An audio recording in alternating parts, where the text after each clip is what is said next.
नमस्ते भाइयों और भाइयों की बहनों। तो कैसे आप सभी लोग, स्वागत है आप लोग का मिस्टर ग्रीन 51 में। तो जैसा कि भी आप लोग जानते हैं, हमारा 100 डे ट्रेडिंग चैलेंज चल रहा है और आज हमारा 44वां दिन है और स्टिल हम लोग candlestick patterns, price action, indicator, इन सब के बारे में डिटेल में सीखते जा रहे हैं। रेजिस्टेंस, सपोर्ट, ये सब कैसे काम करते हैं। बेसिकली अपना चैलेंज भी यही कि 0 से लेकर 100 देकर मैं कितनी ट्रेडिंग के बारे में सीख सकता हूँ। इस वीडियो को ज़्यादा लंबी ना करते हुए आगे बढ़ते हैं, तो अपन जानते हैं अपन ने क्या किया। तो अभी आप लोगों को जैसा दिख पा रहा होगा, अपन निफ्टी का मार्केट प्रेडिक्शन कर रहे हैं और अब मैं आप लोगों को बताता हूँ कि भाई मार्केट में क्या होने वाला है, किस तरीके से होने वाला है, जिस तरीके से मेरे को लगता है। और ये वीडियो सिर्फ और सिर्फ एजुकेशन पर्पज़ पे, इससे ज़्यादा ना सोचें, ठीक है। क्योंकि भाई सीधी सी भाषा में तुम लोग जितना ज़्यादा पढ़ोगे, सीखोगे, उसी हिसाब से तुम्हारी ट्रेडें काम करेगी और तुम काम करोगे। ओके, तो मैंने तुम लोगों को कल क्या बताया था कि अपने टारगेट किस तरीके से होंगे, ऊपर के और नीचे के। मार्केट ने दिए ऊपर के टारगेट और मैंने आप लोगों को कहा भी था कि मेरा तो प्रेडिक्शन ये है कि मार्केट गैप अप देगा और ऊपर की तरफ जाएगा।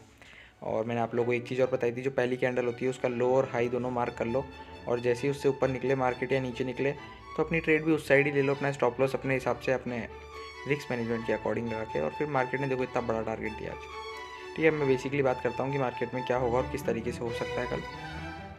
तो देखो, अपन ने जो कल तुम्हें 3-4 टारगेट बताए थे, तो मार्केट ने सारे अचीव कर लिए और लास्ट वाले पे जस्ट टच किया और नीचे आ गया। अगर आप लोगों को शक हो तो अपनी कल की वीडियो देख सकते हो आप लोग।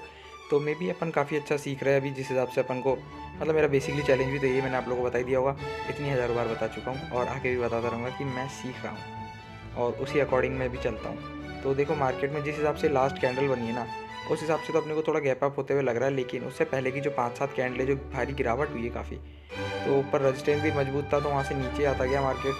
तो मे भी ऐसा हो सकता है कि अब ये नया रजिस्टेंस सपोर्ट बनाओ और यहाँ से अगर ऊपर की तरफ निकलता है मार्केट कल को, तो अपने देखो बेसिकली जो टारगेट होंगे वो मैं आप लोगों को बताता हूँ और किस तरीके से वो काम करेंगे ये भी बताता हूँ। तो अपना पहला टारगेट, अपना एक सेकंड रुको, मैं निकाल लेता हूँ एक बारी,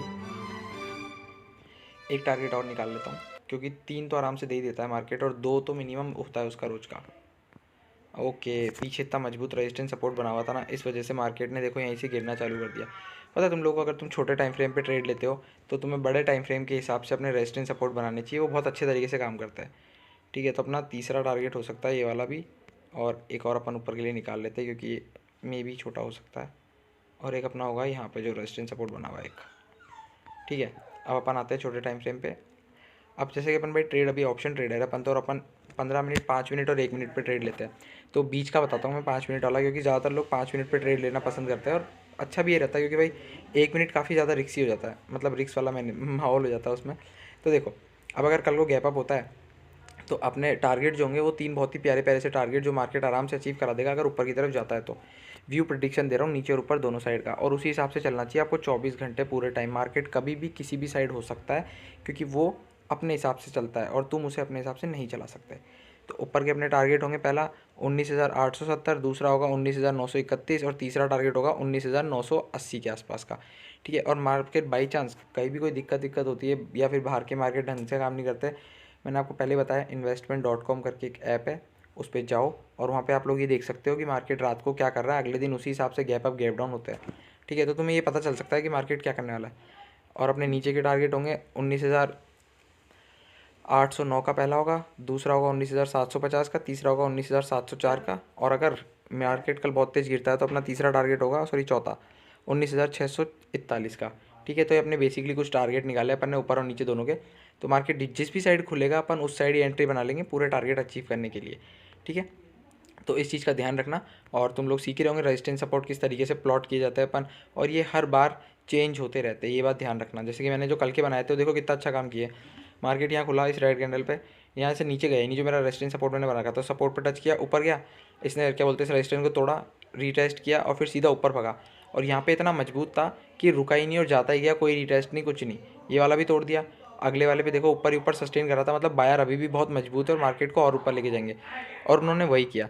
अब तुम लोगों को पीछे से आवाज़ आ रही होगी, तो भाई मेरे पास एक डॉग है जो कि काफ़ी गुस्सैल है और प्यारा भी है, तो वो अभी लड़ रहा है मेरे पापा से। तो ठीक है, अपन आगे बढ़ते हैं। फिर मार्केट देखो वहाँ से नीचे गिरना इंस्टेंट चालू कर दिया और कहीं नहीं रुका, क्योंकि इतनी देर से मार्केट ऊपर जाया जा रहा था। तो ये जो बायर होते हैं वो अपना प्रॉफिट बुक करेंगे और फिर थोड़े से सेलर घुसेंगे, तो मार्केट ऐसे ही गिरता है नीचे और ऊपर भी इसी तरीके से जाता है जब जाता है, ठीक है।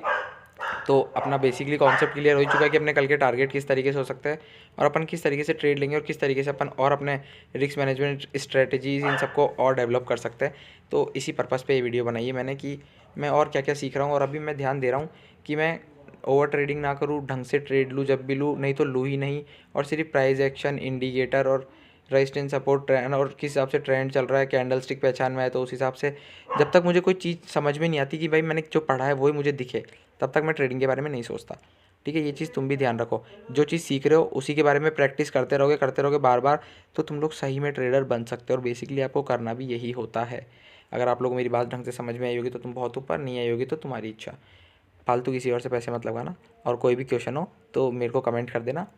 खुद सीखो, खुद लगाओ, तभी तो अच्छे प्रॉफिट वाले बनोगे और ट्रेडर भी तभी बन पाओगे। ये तो सट्टाबाजी तो कोई भी करता है भाई। तो ओके बाय, जय श्री राम, मिलते हैं कल।